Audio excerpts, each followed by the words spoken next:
This podcast is brought to you by Infinite Resources, a local staffing agency connecting diverse job candidates in central Iowa companies.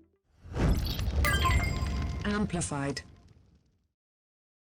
Hello, Rachel. Hi. Welcome to my podcast. Thank you for having me. I am so excited to talk to you Me too. and ask you all the questions. Let's get into it. All right, you tell me. I'm doing a little mini series about fashion, specifically fashion in Des Moines and local fashion designers.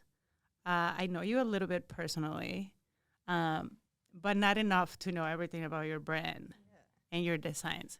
You did model for me in October, which that was a joy That was so to fun. have you.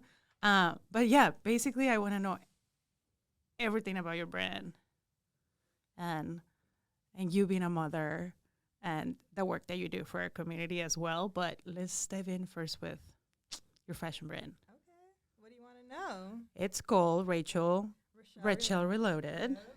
Uh-huh. Yep. So my brand's name is Rochelle Reloaded. I started it back in 2017 when I was in college. And it was just spontaneous. I needed something to get my mind off of everything that was going on at that time. I was going through a lot academically, just personally, and I got into, some situations where I got dismissed from college, and so I kind of lost everything at that point. I lost, my scholarship. I lost my financial aid. I got dismissed from school. So it was a really low point for me. And instead of just, giving up and dwelling in what was going on, I decided to do something about it, just kind of motivate myself and kind of dig myself out of that. So I fought for my place back in school. I fought for my scholarship. I fought for, my financial aid. And I told myself if I get back into school and, finish out my education, not only to make, my parents proud, but also, to fulfill my passions and my goals, that I'm going to start something that means a lot to me and means a lot to my family and my community. And so I was like, I got to do a reset. And the way that my brand kind of came about was I was sitting at home, and I was like, okay, I got everything back at that point. I fought for it. I got everything back. And I was like, all right, this is the new me, brand new Rochelle. And the name Rochelle Reloaded just came up. I was like, all right, well, I guess, that's what it is. I didn't know it was going to be a whole fashion brand at that point. It was just kind of like, I kind of wanted to document my life at that point and things that were going on. But also I needed to find like an outlet, a creative outlet. That way I wasn't, stuck in school, just doing schoolwork, but also kind of feeding my creative juices. Did you go to school for fashion? So I went to school for business marketing. I was undecided for about 3 years, and then I decided I wanted to do business marketing. But when I got dismissed from school and they reinstated everything back, I decided that, okay, maybe I'm going to stay another year, so maybe I should add a few more classes, fun classes. So that's when I added fashion. Okay. So I added fashion, apparel, merchandising, and design as a minor. And so I picked like the funnest classes. I completed those classes. I ended up graduating. I graduated during COVID, so that was interesting. Didn't get a graduation ceremony, didn't get anything, didn't even get to finish out my last semester. But at that point, I already had my brand, and I was, I was doing it, not full-time, but I was doing it, consistently. I was putting out, mini collections. I went to the local Joanne fabric store. I bought a sewing machine. I didn't even have a car at this point. I walked to the store, grabbed a sewing machine, walked it back home, taught myself how to sew. I started just upcycling things, started recreating pieces. I wasn't selling it at that point, but I was just sharing it on my Instagram. And then people were like, this is so cool. Like, I want this piece. I want that piece. And I was like, oh, okay. And so I started making things for my friends. Yeah. And then I started making things for my family. And then I got asked to be in a couple of fashion shows. And then I got a job at Joanne Fabrics. Oh my God, that's awesome. The same store that I Full bought circle. that sewing machine Full circle.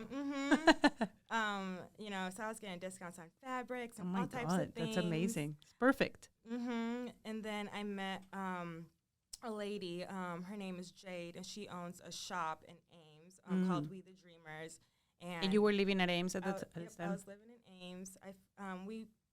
I was checking her out, and she commented on. I think I commented on her glasses or something, and she was like, "Oh, I have a shop." And I was like, "Oh, that's cool. I make clothes." And then we connected. I gave her my card. She hit me up like right after. Was like, awesome. "I love your stuff. Like, I want you to sell it in my boutique shop." And I was like, "What? That wasn't even the goal, but yeah, I'll come by and I'll show you my stuff." Cool. So I came by, show her my stuff, and she loved it. And yeah, I started selling my stuff in a boutique shop. Like, oh my God. not even a year after You started I it. started. So when you started, like before you even started that Rachel Reloaded, like was it like, have you ever been into fashion? Have you always been into fashion? Yeah. Yeah. I've So like, always you know, been into yeah, fashion. okay.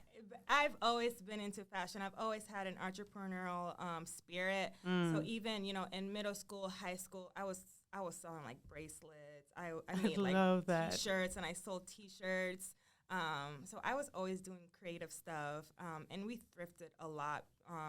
You know, we didn't have a lot of money growing up, so we always went to the thrift shop, the Goodwill, Salvation Army, and I would take things and I would redo it or like cut it up. That's awesome. I love that. So yeah. So you were like in middle school and high school? I was in middle so school. Cool. My earliest recollection is probably like maybe 6th grade of like kind of like Yeah. hand sewing. I and feel things like that. middle school is a very like a point of your life where you're trying to figure out who you are and like trying to set yourself up as an individual, because I feel like that's what I'm like that's what Luke and Azul are going through, and I get to see it now so vividly, and so that's why like I feel like thrifting is like literally like the best, right? Or like to try to create like who you are. It is, and I love that time.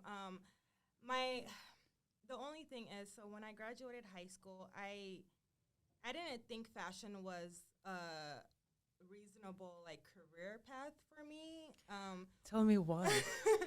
Just being, you know, first generation, you know, kid and student.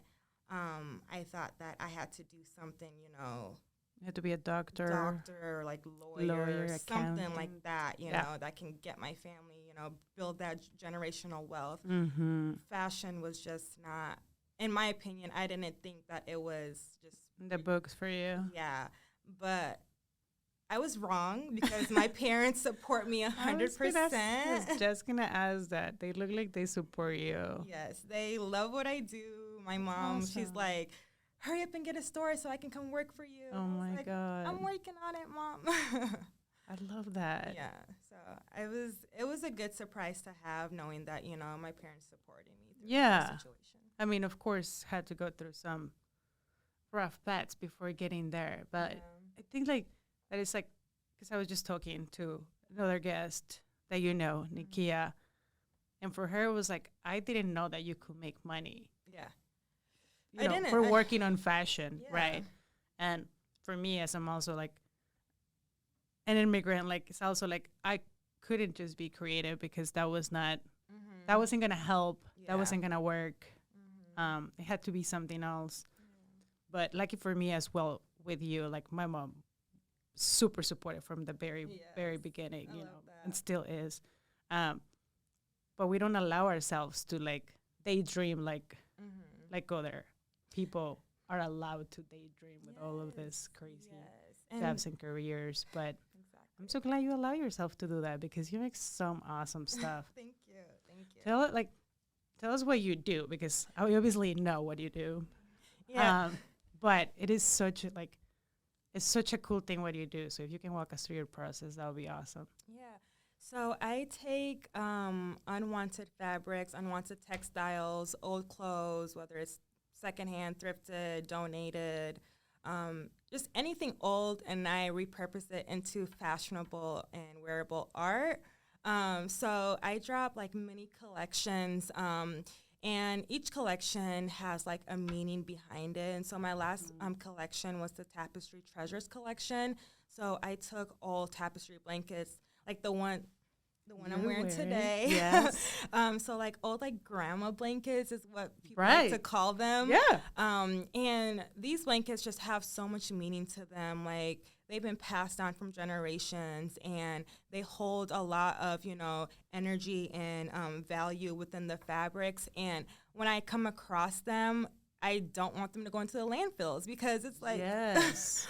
why? I understand somebody donated them, but like if nobody buys them, then they're just gonna go into the landfills. It just become.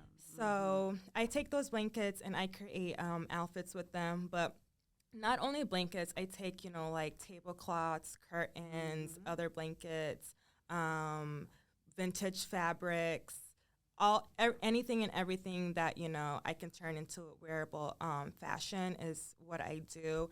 And I kind of want to inspire people that, you know, you don't have to throw away your old garments. You can repurpose them into new things, but then also educate them on the carbon footprint that, you know, the fashion industry has. And so the U.S., we dispose about like 81 tons of clothes a year, and that's a lot. Like, That's a lot. And it goes into, you know, third world countries where we're disrupting their peace, we're disrupting their land, we're bringing, you know, harmful toxins into their environment, and that's not right, like at all. So we need to be more mindful about, you know, our shopping habits, be more mindful about you know, how we are disposing of our clothes, the types of clothes that we're buying, who we're buying it from, all those types of things. But that's like a tough one too, right? It is tough. Because we do live in a society that pushes trends every other week. Yep, exactly. And then they become accessible and extremely affordable by fast fashion brands. Yep. Fast fashion brands are so I also want to educate people, you know, on like the harmful impacts of fast fashion, but give them, you know, sustainable options to, you know, build their wardrobe and to shop consciously. So for example, for my brand, you can shop your own closet. Like if you don't like the clothes in your closet right now, see what you have in there and see what you can repurpose, see what you can switch up, see if you can wear it a different way. So if somebody has like something, you know, let's just say a vintage dress, then they're like, I liked it at some point, I don't like it anymore. Yeah. Or even a blanket. Can they reach out to you and like work with you in a consultation and be like, what can we make out of this? Yes. Is that a thing? That is a thing. Awesome. And I do it all the time with all my friends, people on Instagram. Cool. If you are packing for like a trip, or if you're, you know, something or an event or things like that, you can come to me and I can help you, you know, shop. I can help you even raise your own closet to see like what you have in there to make an outfit. That's awesome. I feel like, you know, fast fashion, people give into those trends, people give into those things. Right. But at the end of the day, you might just wear it once or twice. And then even when you wash it, like, it comes back and it's not the same. The quality of the fabrics is really, really, really bad. Yeah. But people don't think about that because, I mean, most of the times, people just want to wear stuff one time anyway. Yeah. Yeah, and that's another thing. You like, know? I rewear my clothes so many times. I wear the same outfit multiple times because I'm in tune with my style and what I like and what makes me feel good. And so I'm going to replicate that as many times as I can because I'm a firm believer, like, you know, dress good, feel good, do good. Like, if you are comfortable in the clothes that you're wearing, and if the clothes mean something to you, you just feel on like a whole nother level. Yeah, that's what it takes. If you're comfortable and you feel good, I always say you can take over the world. Yes, like exactly. It's just like, but because I know you're very in tune with yourself and with your style, but a lot of people are not. Mm-hmm. That is the problem of following all these fast fashion trends Yeah. that move on within weeks. What is like something that you would like to say to people? Like, how can they tune in with themselves Yeah. to like find their own style? Because obviously you have had style because you were like thrifting, obviously you were thrifting because you had to, Mm-hmm. because of your life situations, but it built you Yeah. into how cool you are and the awesome style that you have. Yeah. But is there anything that you can, share with people to be like, this is what you could do? I would say just experiment with clothes, and also stay away from fashion trends on TikTok I agree with that and one. social media. It's becoming more of like, like you're becoming a clone of somebody else, trying to listen to somebody else's, fashion tips or tricks or, trends or whatever. I would say go on Pinterest. Look up different like style themes that you like. So for example, I'm very into like vintage, kind of 90s style, eclectic kind of style, colorful. So like look up those types of things, make a board, and then kind of separate them into different categories. So like, for example, I work full time too. So I need outfits that are like work appropriate and friendly, but also have a little bit of personality. So I'll make a board on that. And then I'll make a board on like, maybe like lounge wear, like if I'm going to run errands and things like that. And so I kind of figure out like my uniform outfit pieces that I like to put together. You can start there. And then after that, you can start experimenting more with like, statement pieces versus capsule pieces. So Like every day.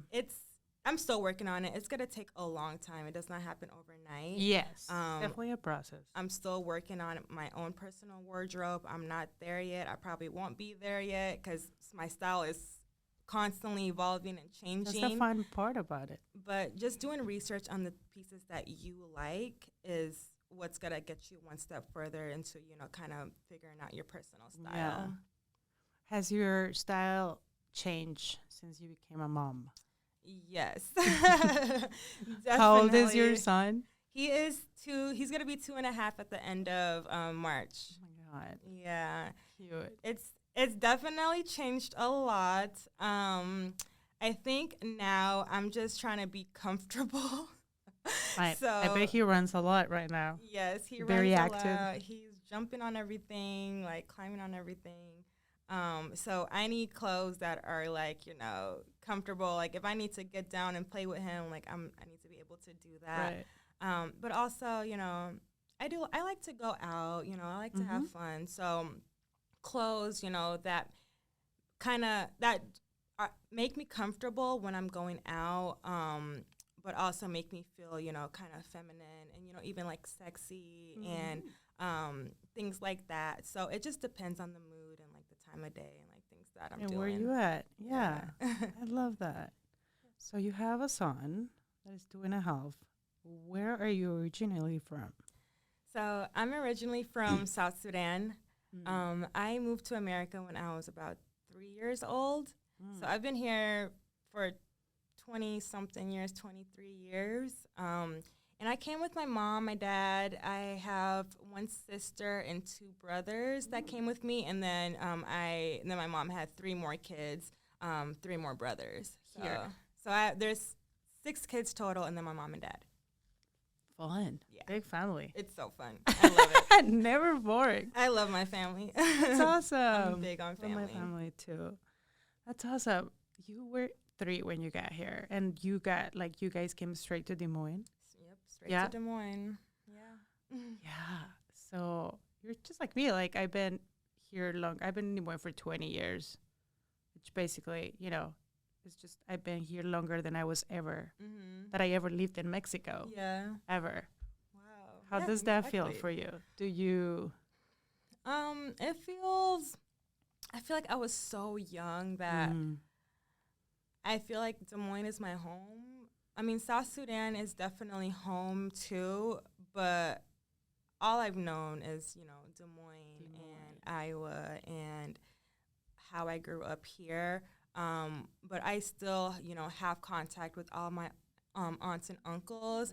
And my grandma, she lives in Australia though. So, Oh. but I still keep in contact with her. That's awesome.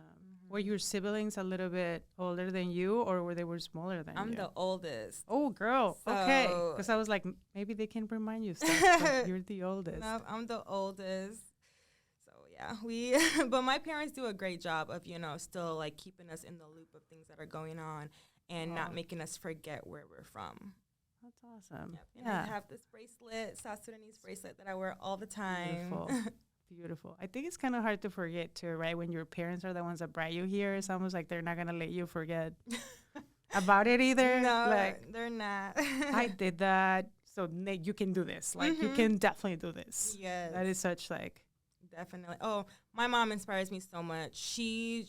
Oh my goodness, she's such a strong woman, and I do the things I do because of her. She pushes me and inspires me, and I want to leave my mark in the world, knowing that I made my parents proud, I made my community proud, I made my own kids proud, and myself proud. yeah. I feel like you got your parents for sure. Yeah. Working on your community. Working on that. What do you do for a living? For a Since we living. have to pay for, our other Yes. the other fan projects that Yeah. we do. Yeah, we got You responsibilities. got to invest in there. So I am a family liaison for Yellow Brick Road Early Childhood Development Center. So we service kids from 6 weeks to 12 years. Our school age program is 5 years to 12 years. Okay. But I help families, look for, finding childcare for their kiddos. I help them with the touring process, the enrollment process. And then I just make sure that everybody is well taken care of at our schools. Is this everyone in the community, or is it just certain kind of?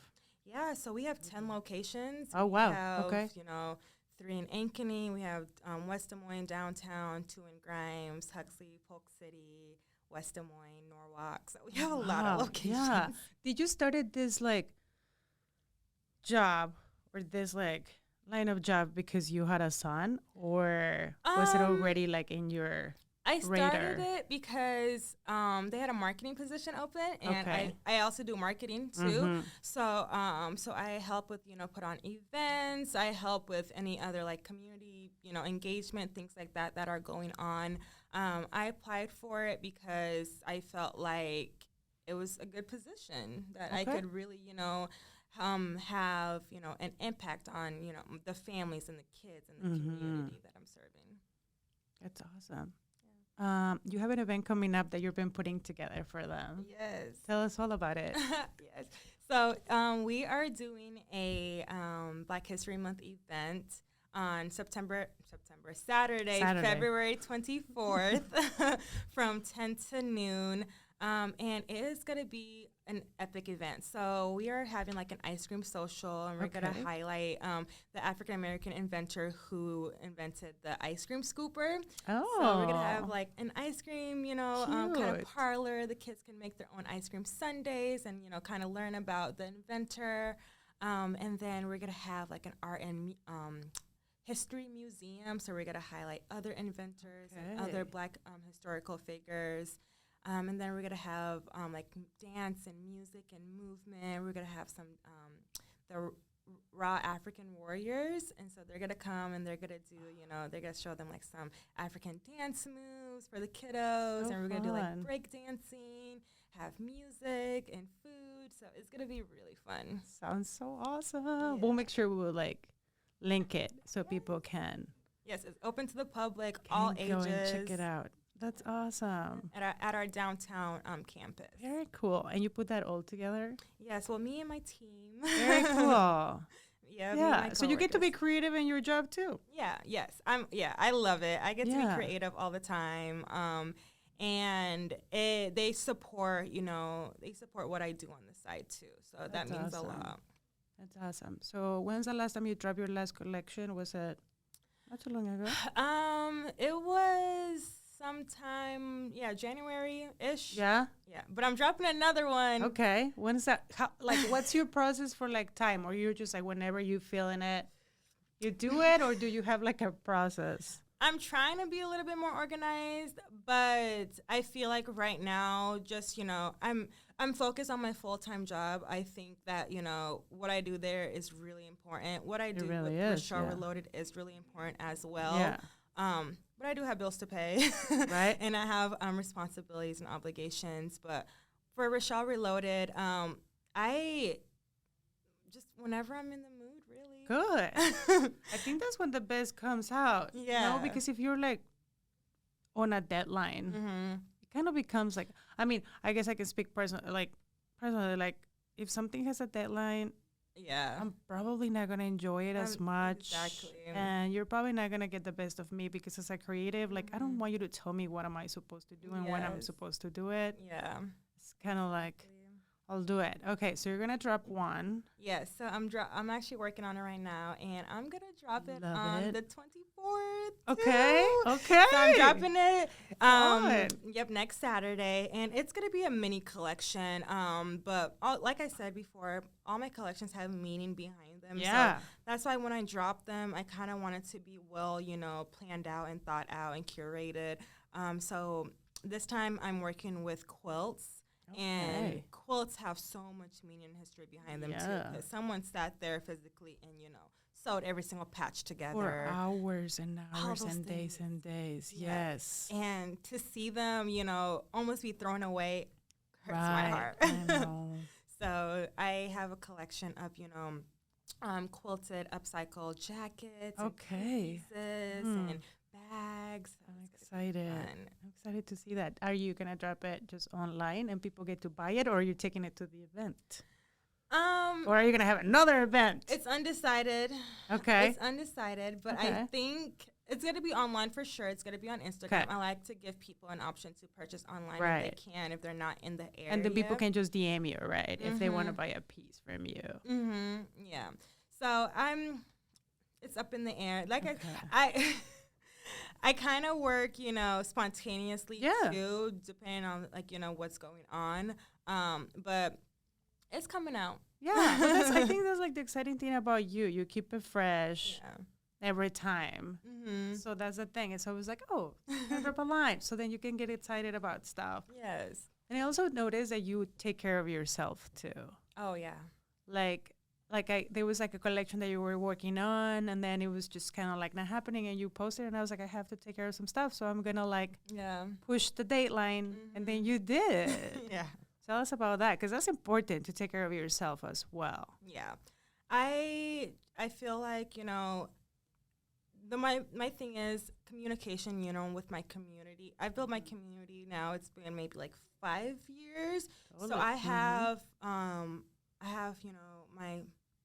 my friends, on Yeah. my social media that are And you with- have a following. yeah, so Not like just my your friends, you have a followers, following, yeah. And I just try to communicate with them, whenever I can, of things that are going on, with my collection. Just letting them know that I'm also a human and that things happened, and I got to take care of myself first. And Yeah. I think that my followers understand that. And Yeah. they're very appreciative and supportive of that. And I owe, all my love and everything to them. That's awesome, and I think they are that way because you've always been so open. Yeah, I And try like, to be. and like truthful about like what's your creative process as well and Yeah. where you're standing. Yeah. Like you have a fashion brand, but you have a beautiful following of people that really care about the same things that you care about. Yes, and that's I think my that's the most thing. important thing. Yeah, and I did it because I wanted that community. I felt like I was the only one, that was showing up on social media caring about this, but there's so many people who care about it too. Right. They just don't know how to express it, or they don't have like a community to share that with. So I was Right. like, let me start that community. Yeah, And which it's, you really have. yeah. How many times have you been in the Sister Soul Fest? And was that your first like pop-up ever? Yes, it was. Yeah? My first one, yes. My first one was what year was that? 2020, 2021? 2020. 2020? COVID times. Yes. Yes. Yeah, yep. So that was my first one. And then I did another one last year, 2023. Yes. In between then, I graduated, had a baby, moved, did a lot of stuff. So I took a small break from Rochelle Reloaded. But 2023 is when I was like, let me get back into it. Yeah, you came back and strong. Yeah. Yeah. It was so fun. I love the Sister Soul Fest. I'm going to do it every single year that I can do it. Yes. Yes. Last year was pretty epic. Yes. You had an amazing booth. You had a lot of people show up. Your daughter did too. Yay. Thank you. Oh my goodness. I love her earrings that I bought from her last time. So cute. Thank you very much. Thank you for supporting her, for tagging her, of course, for her. You're like a dream. So her seeing you wear her stuff for her is like, oh my God. I love it. I love it so much. But she loves your stuff. Thank you. What's next other than the collection? Are you trying to, I know you and I talked about other pop-ups or having a space, yeah. Are you thinking more pop-ups? Are you thinking, you mentioned a store before, which I know what it takes, and it's a lot of work, but. Yeah, so right now, definitely pop-up shops. I love it. It's so much fun just meeting everybody and just hearing, people see me on social media. They're like, I saw you on social media. That's why I came here. I'm like, oh, that's awesome. Wow. That means a lot. But I want to start offering classes. That's my next thing. Classes, teaching them what you do? Teaching them how to upcycle their own clothes. I want to do upcycle classes for kids and also for adults. Yeah. And I want to, just have a more educational aspect of my brand. I love doing collections. I love doing, showing pop-up shops and things like that. But I want people to be able to go home and do what I'm doing. Yeah. That's what I want. There's definitely a market. Yes. During also 2020 COVID times, I did a workshop for high school students. I remember that. And they were so fun to work with, but also just so eager to learn how to do it. And this was obviously completely free workshop, and then the community donated stuff. And we got such an amazing, huge response. And I was just so amazed that they were actually so into it. Right? I did a lot of sewing because they didn't know how to sew, which I think that it would be great that you teach them how to sew, because I was just sewing. They were just sending me, giving me pieces, and I was just sewing. But I think learning how to sew can come so handy for so many things. So but handy. I believe for us to be able to teach slow fashion to the newer generations, that are the ones that are the targets for fast fashion, could really change a lot of things. Yes. Though, yeah, I feel personalization and people are really wanting to stand out. People are wanting to find their true selves and what they like and things like that. I honestly think that people don't want to shop fast fashion. It's just convenient to them. It's very convenient and very cheap. But sewing is also cheap too. Then the initial investment might be a little bit, but at the end, it's cheap. It just takes your time. I feel even buying a sewing machine is not as expensive as it was. My first sewing machine was $100-something. Yeah, of course that's a basic, but that's literally all you need when you start. Yeah, I still have it and it still works. Yeah, so just take care of your stuff. But once I get a little bit more funding and able to get sewing machines, so then I can host classes like that. That's my next step. That's my next goal. You can also just ask your community for help. I'm sure y'all they hear will that be, community. I'm sure. People show up. Yes, I do. That's the one thing I'm working on too, asking for help. It's hard. It's a lot easier for me to tell you to ask for help because there's no way I'm gonna do it, but I will help. I'm working on it. I will help ask you for help, and I will help. Thank you. Do you feel like that is also another immigrant kid thing? Oh yeah. Right. Oh yes. That's so tough. Oh my goodness. It was so tough. Even in college, Girl, I can't even imagine. I didn't go to college. I did everything on my own, and when I did ask for help, I'm just like, I still don't get it. And but you know, it's just being persistent and like, you know, trying to find the right people to help you. Yeah.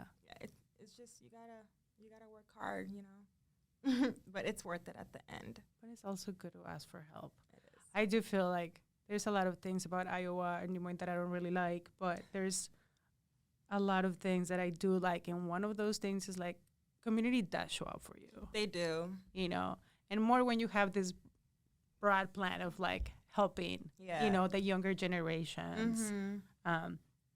They will show up. They will be like, yes, like, what do you need? And we will find it, I know. you know, from where it's from.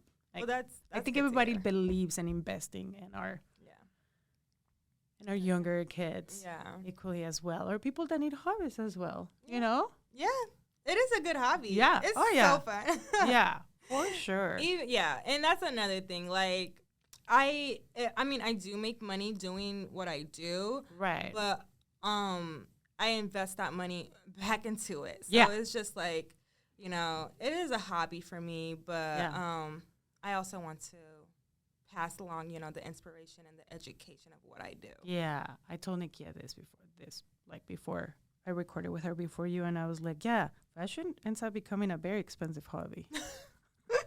You know? Yeah. So I was like, hey, maybe you do something else. You know, especially when you do fashion shows, you know. Yeah. I remember Abner was like, yeah, that can get you a know, little like, costly. maybe like find something else. I think it's like, but like you said, it's like investments and it starts, you know, passing down a line is good.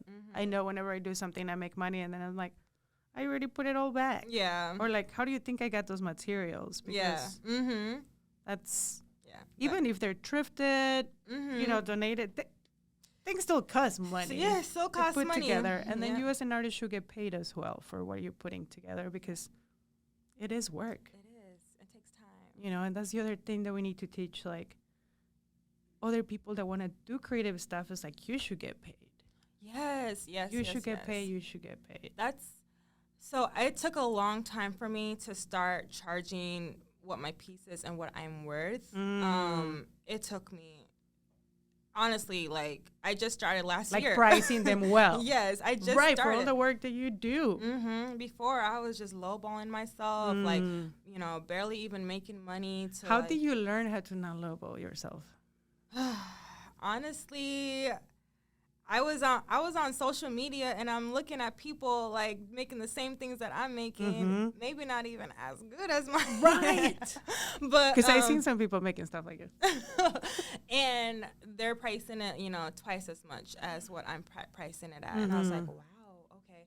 But then also, like, when I was selling my stuff in that boutique shop, she would mark my stuff up so, you know, she can make, you know. She had to make a cut. So she can make a cut, too.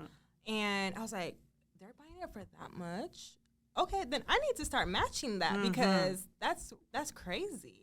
And that's what your garment was worth at the end, because people were buying it.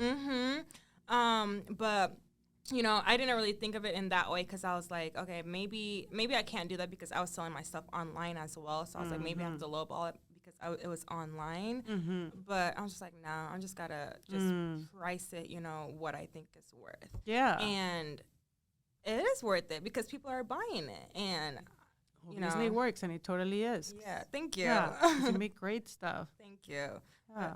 But yeah, it takes trial and error, you know. You just gotta figure it out. Don't give up. Keep working at it, and eventually, like, you know, you will get to a place where you are so fulfilled with what you're doing, like, none of that stuff even matters anymore. Yeah, I love that. So good at that. But yeah, still work hard and get paid for what you do. And get paid. Yeah. Get paid. Do. Yes.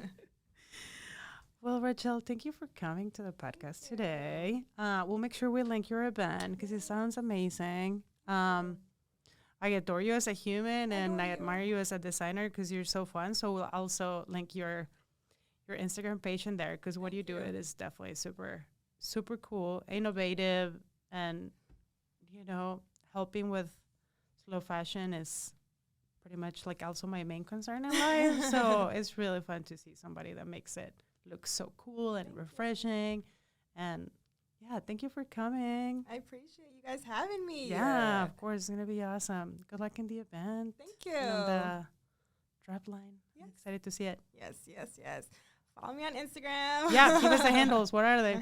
It is r_reloaded. That's my Instagram. And then you can find me on Facebook as well at Rochelle Reloaded. My website is RochelleReloaded.com. And then you can follow us at my Yellow Brick Road Early Childhood Development Center. Instagrams as well. You can just Google Yellow Brick Road, and all our locations will come up. Awesome. All right. Yeah. Thank you for coming. Thank you. See you soon. See ya. This podcast is brought to you by Infinite Resources, a local staffing agency connecting diverse job candidates in central Iowa companies. Amplified.